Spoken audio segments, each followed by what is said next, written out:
Moi, je vais essayer de montrer comment, avec nos petits bras d'ONG, on essaye de contrer ce lobbying-là en faisant du plaidoyer dans l'autre sens. Donc, je travaille actuellement pour les Amis de la Terre, une ONG de protection de l'environnement et des droits de l'homme. Donc, c'est les Amis de la Terre France. On appartient à un réseau international de 70 membres, les Amis de la Terre international, avec donc des membres un peu partout, et notamment des Amis de la Terre Nigeria, dont j'aurai l'occasion de vous parler plus tard. Donc, je vais vous parler des industries extractives, en particulier de la question de la responsabilité des industries extractives dans la mondialisation. Donc, dans un premier temps, je vais d'abord vous expliquer ce que c'est le secteur extractif et pourquoi on s'intéresse en particulier à ce secteur-là. Dans un deuxième temps, j'aborderai deux cas de catastrophes humaines et environnementales qui ont eu lieu dans le secteur extractif et comment la réglementation actuelle a failli à éviter ces catastrophes. Et dans un troisième temps, je vous présenterai les réglementations que nous, une coalition d'ONG, on porte au niveau français, européen et international pour éviter ces catastrophes à l'avenir. Donc le secteur extractif, qu'est-ce que c'est ? C'est tout ce qui consiste à extraire les ressources du sous-sol, donc que ce soit des substances minérales, de l'or, de l'argent, du zinc, du cuivre, du tungstène, des terres rares et ainsi de suite, ou des hydrocarbures, gaz, pétrole, charbon. Donc c'est l'extraction du sous-sol. Pourquoi on s'intéresse particulièrement à ce secteur-là ? Parce que c'est un secteur extrêmement impactant sur l'environnement et les populations. 30% des violations des droits humains commises par des entreprises sont commises dans le secteur extractif. Pourquoi ?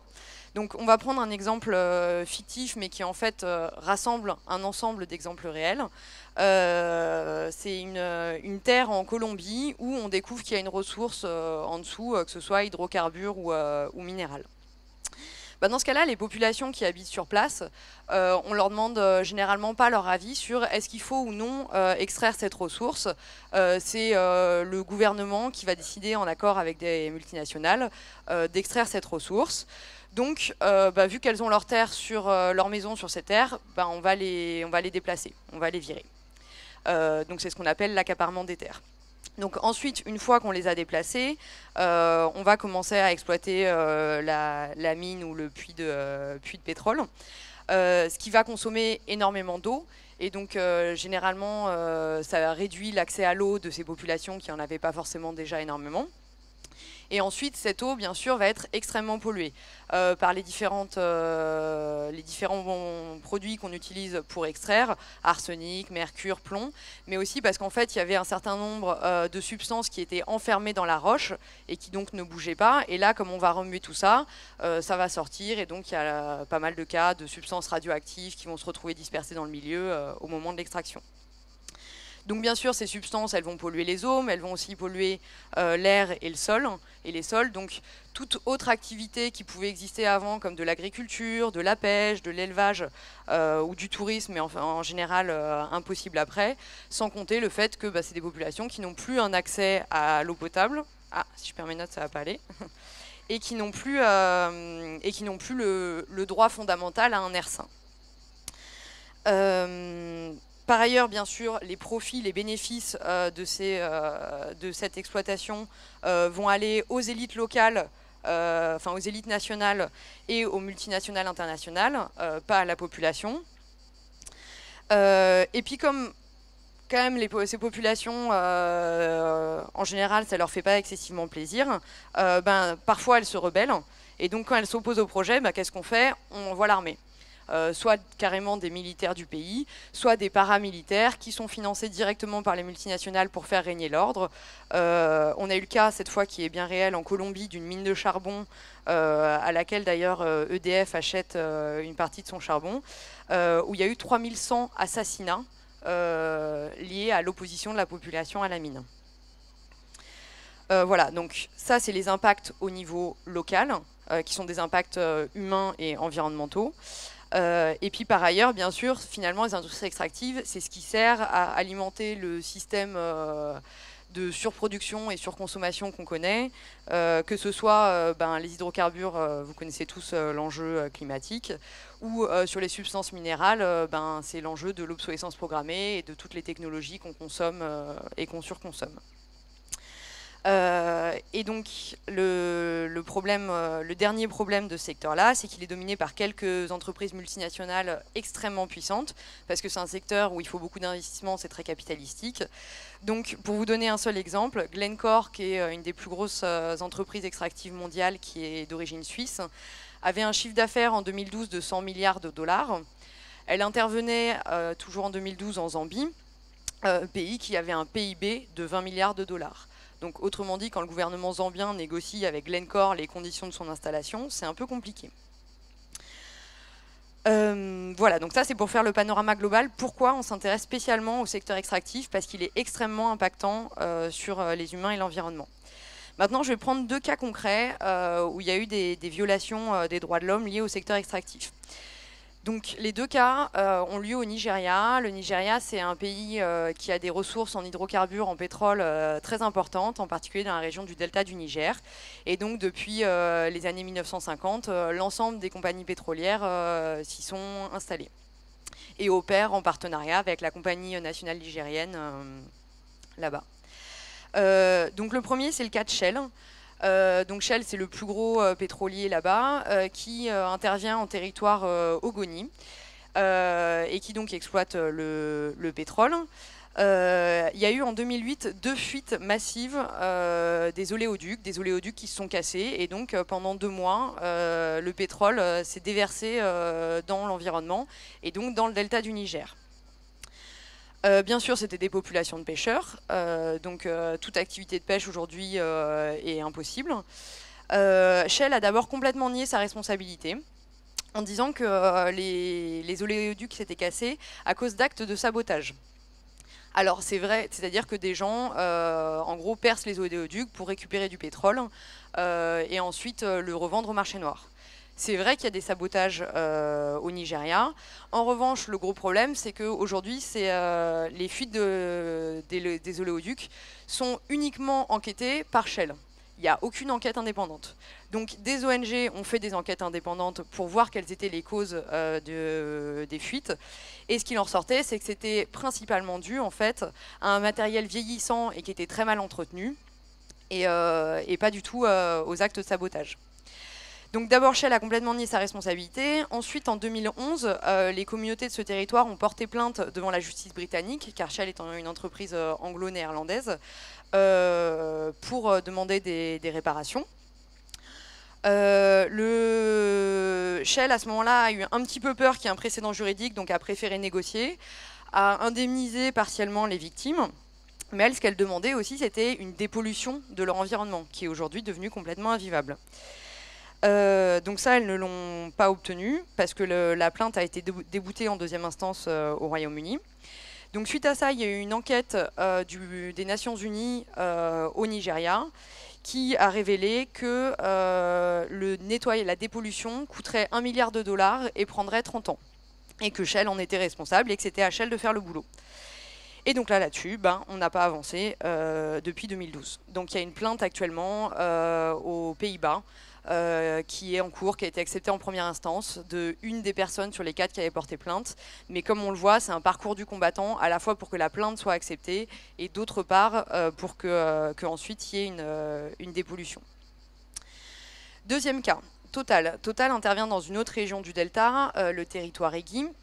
Ce qu'on reproche à Total dans cette région, aux autres pétroliers, c'est juste que Total est un petit peu pire que les autres là-dessus, c'est le torchage du gaz. C'est-à-dire que quand on trouve du pétrole, avec le pétrole, il y a toujours une petite poche de gaz qui sort en gros avec le pétrole.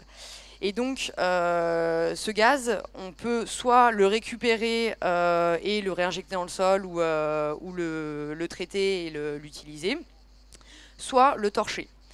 Le torcher, ça veut dire on le brûle à l'air libre. Le problème, c'est quand on le torche, il y a du soufre, ça va créer des pluies acides qui détruisent complètement le sol et les plantations au sol. Donc là, cette fois, on est dans une région d'éleveurs, donc qui sont touchés par les pluies acides. Et puis ça pollue énormément l'air, enfin il y a plein d'enjeux, mais notamment ça crée beaucoup de maladies du sang parce qu'il y a du benzène dedans et des cas de leucémie. Donc il n'y a pas d'études épidémiologiques au Nigeria en particulier, mais il y a une surmortalité évidente, même si elle n'a pas été enquêtée.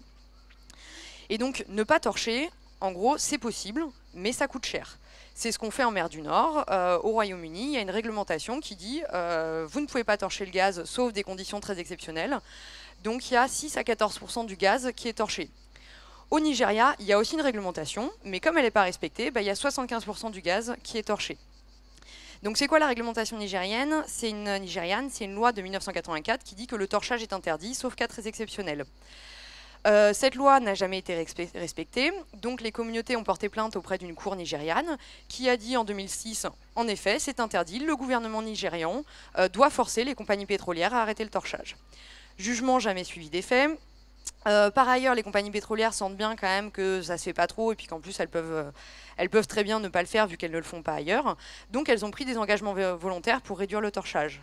Pour se concentrer sur Total, vu que c'est notre héros national, Total avait dit qu'ils arrêteraient le torchage au Nigeria en 2006. Ils ne l'ont pas tenu, donc ils ont dit bon finalement on va arrêter le torchage dans le monde en 2030. Ça c'était un des engagements de la COP21.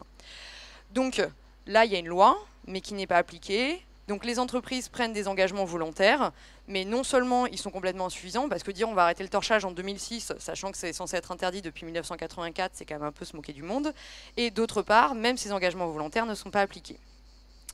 Donc ces deux cas, ce que ça nous montre, c'est qu'aujourd'hui, il y a des catastrophes humaines et environnementales qui sont commises dans le secteur extractif, et c'est un parcours du combattant pour les victimes de réussir à faire condamner les entreprises qui ont ces pratiques et à obtenir réparation. Donc nous, en tant on est une coalition d'ONG, donc comme je vous l'ai dit, moi je travaille aux Amis de la Terre, et les Amis de la Terre sont membres de ce qu'on appelle le Forum citoyen pour la responsabilité sociale des entreprises. On est une trentaine d'ONG et de syndicats, notamment dedans il y a Sherpa, qui est une association de juristes, Éthique sur l'étiquette, qui travaille en particulier sur l'impact du secteur textile, Amnesty International, le Comité catholique contre la faim et pour le développement. Voilà, je ne vais pas tous les citer, mais on est de nombreux acteurs. Donc qu'est-ce qu'on demande? On demande que les entreprises multinationales, du secteur extractif, mais aussi du secteur textile ou autre, qui tirent profit d'une ressource, soient aussi responsables juridiquement des conditions d'exploitation de cette ressource. C'est-à-dire que là où il y a le profit, il doit y avoir la responsabilité. Donc aujourd'hui, ces entreprises ont toutes des chartes, environnement, RSE, droits humains. Elles disent qu'elles respectent les droits humains et l'environnement. Très bien. Maintenant, nous, on veut des actes. Et donc aujourd'hui, pourquoi une entreprise multinationale n'est pas responsable de ce qu'elle fait dans un pays tiers? C'est pour deux raisons principales. D'une part, c'est que les systèmes juridiques dans les pays du Sud ne sont pas toujours extrêmement bien développés. Donc soit il n'y a pas de loi, soit comme au Nigeria, il y a une loi mais elle n'est pas respectée.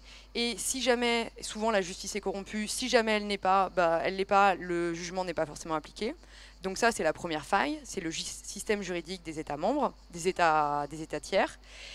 Et le deuxième point qui fait qu'ensuite, on ne peut pas remonter vers la société mère, c'est le fait qu'il y ait un vide juridique. C'est-à-dire qu'aujourd'hui, en droit, une société mère est absolument séparée, sauf dans quelques cas très exceptionnels, en droit du commerce, droit des impôts, de ces sociétés filles, des filiales et sous-traitants. Donc du moment qu'elle passe par une entité juridique différente de la sienne, eh ben, elle ne sera pas inquiétée. Ça a été le cas au Rana Plaza, vous en avez peut-être entendu parler. Donc le Rana Plaza, c'est un immeuble au Bangladesh qui s'est effondré, et il y avait des ateliers de textile qui étaient dans cet immeuble. Il y a eu 1100 morts. Et on a retrouvé des étiquettes de plein de grandes marques européennes et françaises, notamment Auchan. Mais comme c'était un sous-traitant, Auchan n'a rien à voir. Eux, ils n'ont pas contractualisé directement avec, ni avec le propriétaire de l'immeuble, ni avec les ouvriers. Donc aujourd'hui, par exemple, dans le cas du Rana Plaza, le propriétaire de l'immeuble qui s'est effondré, qui a mis en danger la vie de ces personnes, a été condamné. Auchan n'a aucun problème. Donc ce qu'on demande, c'est de combler le vide juridique qui fait qu'aujourd'hui, une société mère ne peut pas être inquiétée pour ce que ses filiales font dans des pays tiers. Et donc associer les profits, là où on fait des profits, on doit être responsable. Donc comment on fait ça? Donc il y a plusieurs initiatives, je vais vous parler au niveau européen et international, je vais vous parler en particulier des initiatives au niveau français. Donc au niveau français, le drame du Rana Plaza, ça a mis quand même un petit électrochoc. Et donc il y a une proposition de loi portée par différents députés qui s'appelle la proposition de loi sur le devoir de vigilance des sociétés mères et entreprises donneuses d'ordre. Donc l'idée, c'est que les entreprises, donc de plus de 5 000 salariés avec un siège en France, ou de plus de 10 000 salariés avec un siège à l'étranger, doivent mettre en place un plan de vigilance, c'est-à-dire qu'elles doivent identifier les risques de leur secteur. Donc comme je l'ai dit, les risques dans le secteur textile, ça va être la question des conditions de travail des ouvriers. Dans le secteur extractif, ça va être l'enjeu de l'accaparement des terres et de la pollution et des pollutions.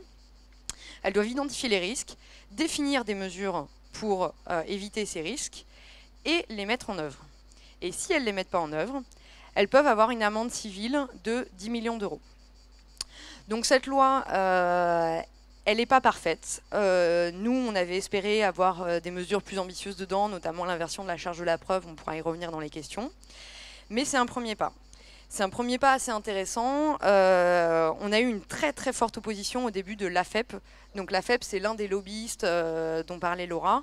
En fait, c'est les plus grandes entreprises du MEDEF. C'est le 440 français.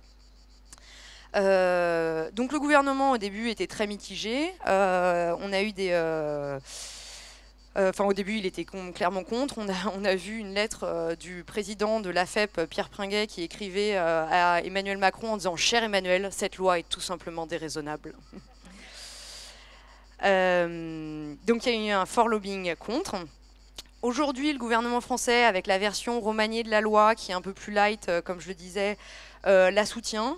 Mais disons qu'il la soutient mollement, c'est-à-dire que ça fait 1 an et demi qu'elle est dans les tuyaux de l'Assemblée et du Sénat, et elle n'a pas encore été adoptée, et notre plus grande peur, c'est qu'elle ne soit pas adoptée avant 2017, et dans ce cas-là, elle tombera dans les oubliettes. Étonnamment, il n'y a pas eu de 49.3 pour faire passer la loi sur le devoir de vigilance. Donc ça, c'est une initiative française qui est assez intéressante, qui va dans le sens d'autres initiatives que je ne vais pas développer, mais en Autriche, en Suède, en Suisse, en Allemagne, en Italie et au Royaume-Uni, qui visent le même type d'objectifs, à savoir combler le vide juridique entre responsabilité et société mère sur leurs activités à l'étranger. Et en fait, il faut qu'il y ait des avancées au niveau des États membres pour qu'il puisse y avoir une réglementation européenne. Nous, ce qu'on veut, c'est qu'il y ait quelques pays qui adoptent des réglementations ambitieuses au niveau national, et ensuite, on pourra demander une réglementation européenne. C'est ce qui a été fait sur le reporting extra-financier, où la France, pour le coup, a été pionnière, et ensuite, la Commission européenne a adopté une réglementation. Mais donc, le gros problème là-dessus, c'est que ce qu'on nous avance toujours, c'est mais bien sûr qu'il faut défendre les droits de l'homme, mais le problème, c'est que si on est les seuls à le faire, ben, on va perdre, les entreprises françaises vont perdre en compétitivité. Donc, il faut que ce soit une réglementation européenne. Mais si personne n'avance, il n'y aura pas de réglementation européenne.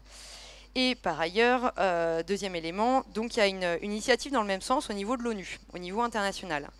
Donc c'est une initiative qui est portée depuis 40 ans par des ONG du monde entier, et qui a été portée politiquement récemment par 2 pays, l'Équateur et l'Afrique du Sud, qui demandent à ce qu'il y ait un traité qui s'appellerait Entreprises et droits humains, et donc qui réglementerait les activités des entreprises à l'international. C'est-à-dire qu'aujourd'hui, vous avez peut-être entendu parler de la Cour pénale internationale ou de la Cour de justice internationale. Les deux, on peut attaquer des États ou des individus, mais on ne peut pas attaquer une entreprise devant une Cour mondiale aujourd'hui. Donc l'idée, ça serait d'avoir un système préventif et de réparation pour éviter que les entreprises soient obligées d'agir correctement partout dans le monde. Mais là-dedans, dans ces négociations-là qui viennent juste de commencer en juillet dernier, devinez qui bloque? L'Union européenne. Donc du coup, le discours de « on ne peut pas agir seul, mais bien sûr que si on agit tous ensemble, on le fera », on voit que c'est un double discours qui permet uniquement de freiner les choses et pas du tout de faire avancer. Donc voilà, ça c'est la deuxième initiative qui est assez intéressante, qui malheureusement va prendre du temps, c'est-à-dire que le traité ne pourra pas être mis en place avant, enfin signé avant 2019, et ensuite il y a un laps de ratification qui prend en général une dizaine d'années, donc au mieux on est en 2030. Voilà, et donc je vais conclure pour dire que le problème aujourd'hui c'est que sur l'ensemble du secteur, enfin la réglementation des entreprises dans la mondialisation, on est sur la logique des engagements volontaires. C'est les entreprises disent laissez-nous nous réglementer tout seuls, on va mettre en place des bonnes pratiques, on va être raisonnable tout seul. Et elles ont réussi à convaincre un certain nombre de gouvernements d'aller dans cette logique. Donc c'est le cas en France où on a plein d'initiatives toutes les initiatives réglementaires sont bloquées par le discours de non, non, non, on ne va pas réglementer, ça fait peur, on ne va pas faire du juridique, du contraignant, allons sur des engagements volontaires. Mais comme on l'a vu avec les 2 cas au Nigeria, Shell et Total, le volontaire uniquement, ça ne marche pas.